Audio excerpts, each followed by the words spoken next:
U.S. President Donald Trump has claimed that Iran's military capabilities are being systematically destroyed as the Iran war enters a new and increasingly volatile phase across the Middle East. Writing on Truth Social, Trump said American and allied forces were inflicting heavy damage on Iran's armed forces as part of the ongoing military campaign. The remarks come as Operation Epic Fury, the joint U.S.-Israeli offensive against Iran, moves deeper into its second week. The campaign has involved widespread strikes on Iranian military sites, naval assets, and infrastructure linked to the Islamic Revolutionary Guard Corps. Military officials say the strikes are part of an effort to weaken Iran's operational capabilities during the conflict. In his post, Trump described the military campaign as a decisive success. "We are totally destroying the terrorist regime of Iran, militarily, economically, and otherwise," he wrote on Truth Social. The president also criticized media coverage of the war, claiming some reports underestimate the scale of damage inflicted on Iranian forces. Trump further claimed that Iran's military assets had been severely degraded during the ongoing operations. Iran's navy is gone, their air force is no longer, missiles, drones, and everything else are being decimated, he said in the post. He added that American forces possess unparalleled firepower and plenty of time to continue the campaign. The comments come amid continuing U.S. and Israeli strikes across Iran linked to Operation Epic Fury. According to U.S. military officials, thousands of targets connected to Iran's military and security apparatus have been hit since the campaign began on February 28.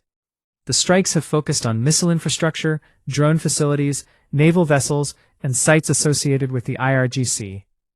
Admiral Brad Cooper, head of U.S. Central Command, recently said that more than 5,500 targets inside Iran have been struck during the operation.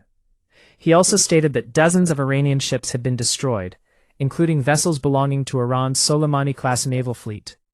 The strikes, he said, were conducted using a variety of precision weapons from air and naval platforms. Despite these claims, Iranian officials say they are continuing their retaliation against U.S. and allied interests across the region. Tehran has launched missile and drone attacks, targeting military installations and infrastructure across parts of the Middle East. Several U.S.-linked facilities and regional bases have reported strikes or attempted attacks during the conflict. The broader war has also spread into maritime security concerns around the Strait of Hormuz, one of the world's most important energy choke points.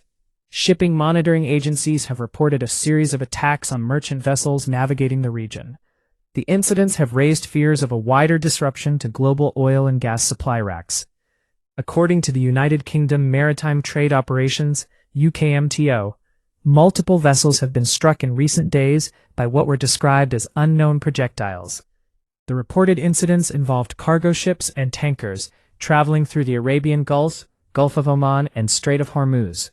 Maritime authorities say the attacks underline growing risks for commercial shipping operating in the region. Iranian officials have framed the maritime campaign as part of their broader response to U.S. and Israeli military actions. A spokesperson for Tehran's Qatam al-Anbiya military headquarters warned that oil shipments linked to U.S. allies could become targets.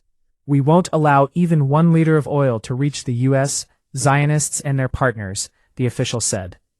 The escalating confrontation has already caused volatility in global energy markets. Oil prices have fluctuated sharply as traders react to the threat of supply disruptions in the Gulf region.